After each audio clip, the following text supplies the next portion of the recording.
Hello and welcome to a video on study skills. I thought I would do this first video on the concept of mindset. Mindset was an idea that was introduced by Carol Dweck, who is on faculty at Stanford. So Carol Dweck is a professor there, and she's done a lot of really great work on understanding human motivation and on understanding human ability and so on and so forth. And one of her biggest contributions to the field is this notion of mindset.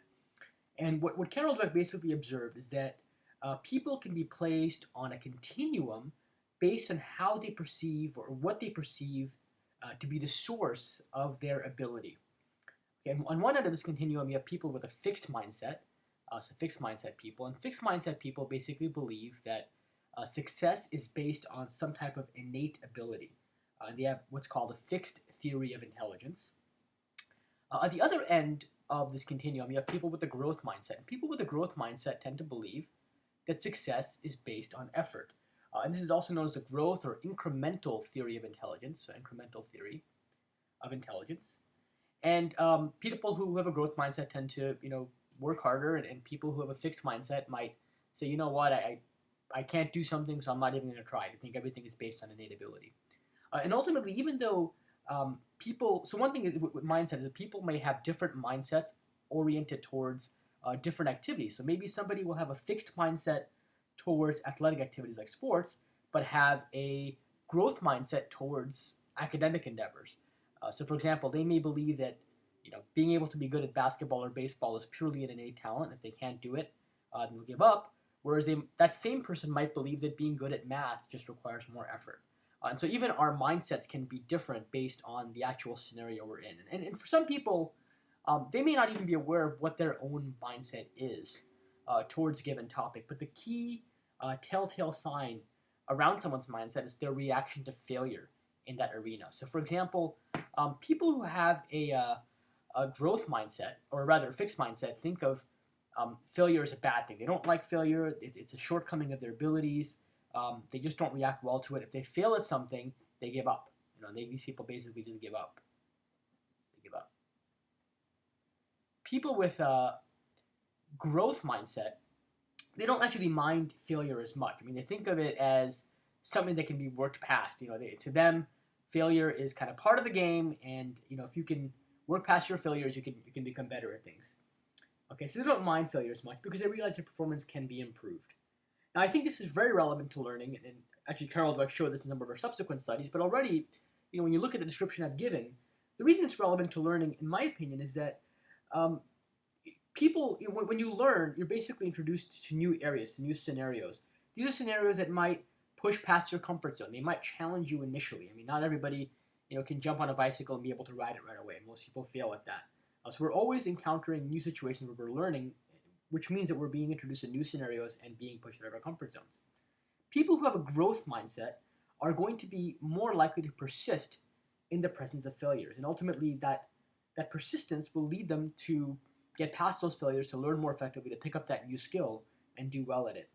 On the other hand, people with a fixed mindset, they're going to basically kind of give up if they are not able to get past certain failures. And maybe they'll give up too easily, or it'll take them a lot longer to do something because they're not willing to embrace that failure as a part or as a natural part of the learning process. And everything we do in life, everything we learn, at some point when it's new to us, it is more challenging. I mean, there was a time when you would have trouble walking, and now you wouldn't think of walking as something that's difficult to do. People, when they learn to read, and you'll see this with children, I mean, it's very difficult for children to learn to read initially, but now as adults, you can read almost effortlessly. It's almost amazing how effortless certain acts are that were very difficult at one point. Driving a car is another example of that. So over time, we do get better at things that were initially challenging to us. Okay, so as you might expect, people with growth mindsets, you would expect them to have better grades, to do better in school, to learn more effectively. And in fact, this was confirmed in a number of studies that Carol Dweck conducted. In one of her studies, she just figured out what people's mindsets were through questionnaires and through observing them and so on and so forth, and then looked at the grades that they had over the course of some period of time, and what she found was this very strong correlation between people who had a growth mindset and people who had good grades.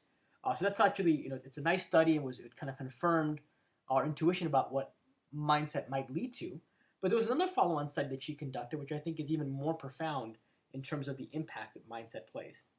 And so, in this follow-on study, what she basically demonstrated, what Carol Dweck basically demonstrated, was that people could have a growth mindset about their mindset. In other words, she showed that people could be given, could be imparted with a particular mindset, that your mindset about your mindset wasn't fixed. Okay, so in this follow-on study, what Carol Dweck did was as follows. She actually took students and she divided them up into two groups. So I've kind of drawn out two groups right here. So we'll call them group 1. Group 1 and group 2. And this was done randomly. And group 1 were the students in group 1 were basically given a course in study skills. They were taught, kind of how to study effectively and things of that nature. And the students in group 2 were actually taught about the brain. They were taught about how the brain works. And they were taught, for example, that, as you learn, your neurons, create more connections, they fire in certain ways, and that, over time, the brain actually forms new connections every time you learn something new, and that after a while, this actually makes you smarter. And this is actually consistent with what neuroscience tells us about the brain. And so effectively, the students were given a mini neuroscience course on how the brain works. They were taught how to think about their neurons, and as a result, I think they visualized that as they learned something new, their neurons were forming new connections. As they studied and as they worked hard, they could visualize that their brain was growing. It was getting bigger because of this density of neural connections that were being made. So the brain was getting stronger and more powerful every time they learned something new. Okay, now at the end of the semester, the group of kids who had been taught that the brain can grow smarter, it can grow bigger and stronger, had significantly better grades in math than the students who weren't taught that. Now, what's I think remarkable is these students were divided up randomly. The selection was not based on their initial mindset. They were just basically divided up into two random groups. But the group that had training about mindset, that was taught that their brain could grow, that group actually performed better, regardless of what their initial mindset was. And so they were able to kind of overcome any limitations they might have had about their own mindset. And I've actually found this to be true in life in general. People who I've seen, and I've seen this in different areas, whether it's chess or math or just school in general, all over the world, people who ultimately become really great at things typically don't rely that much on any ability. I mean, we do see people when we're young who seem to have some type of preternatural ability, this amazing ability to do really well at things, and it seems like it's almost effortless for them. But what I've found is that over time, the people who become really good at a particular topic area, a particular subject matter, do so by basically working towards it. I've never actually seen somebody become really great at any particular field without putting in the time that was required. And so as a result, I've noticed people who have done really well in fields over the long run anecdotally have been people with growth mindsets. And I think that's been borne out in the research that Carol Dweck and others have done, which I think is very, very powerful. And so ultimately, our mindset can influence our grades and our ability to learn in a very positive way.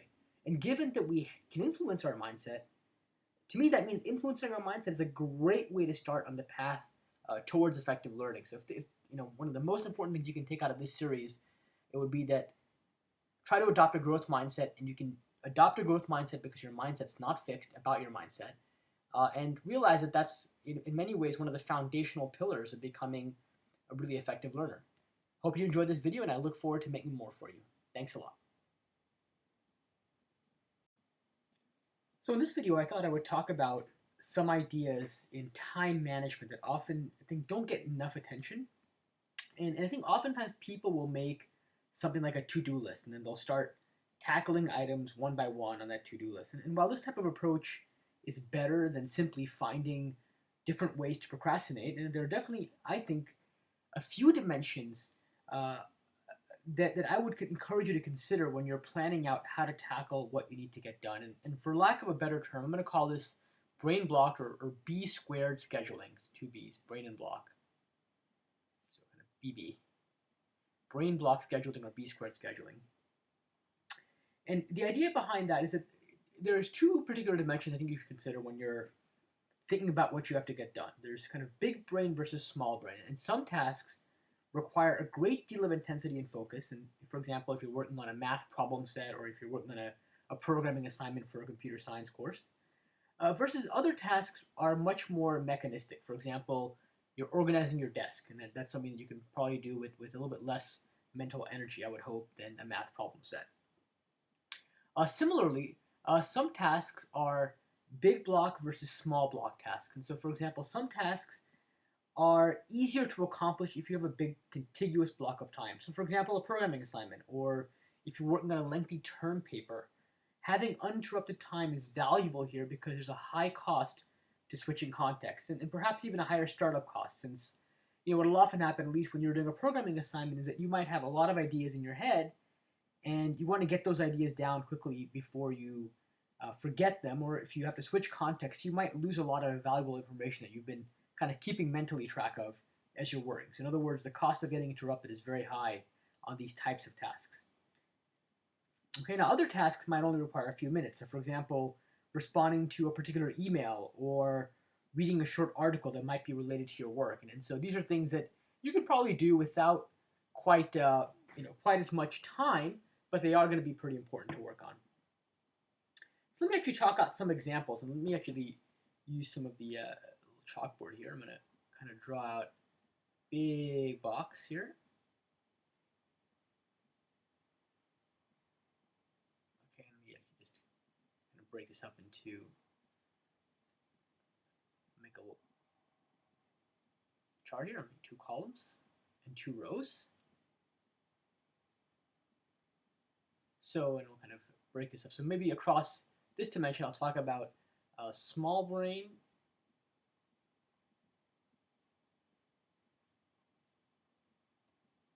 and big brain across the columns.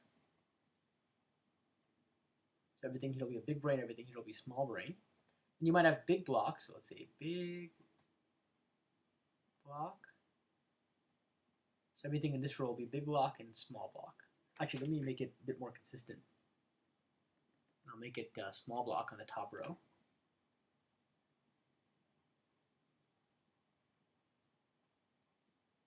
And big block on the second row.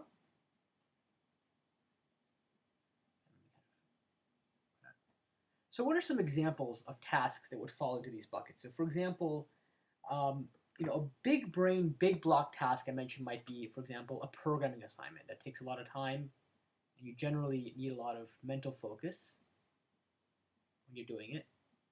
It's a programming assignment. What else could go in here? Maybe writing a term paper. Again, it'll require a certain amount of thought and effort that's considerable, and also you're really going to be, you want to spend a big chunk of time doing it. And really, what I mean here by term paper is not just, I'm really focusing on more the writing phase, which I think requires more mental energy as compared to, let's say, editing or reviewing. So you really want to, your writing is something you might want to do in this kind of big brain, big block. You can think of it as big brain, big block activity.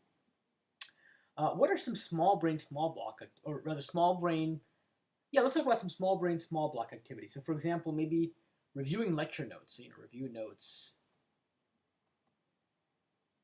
And by this, I don't mean like you can be a cursory review, assuming that you've already kind of gone over your notes and understood them better. Email, Facebook,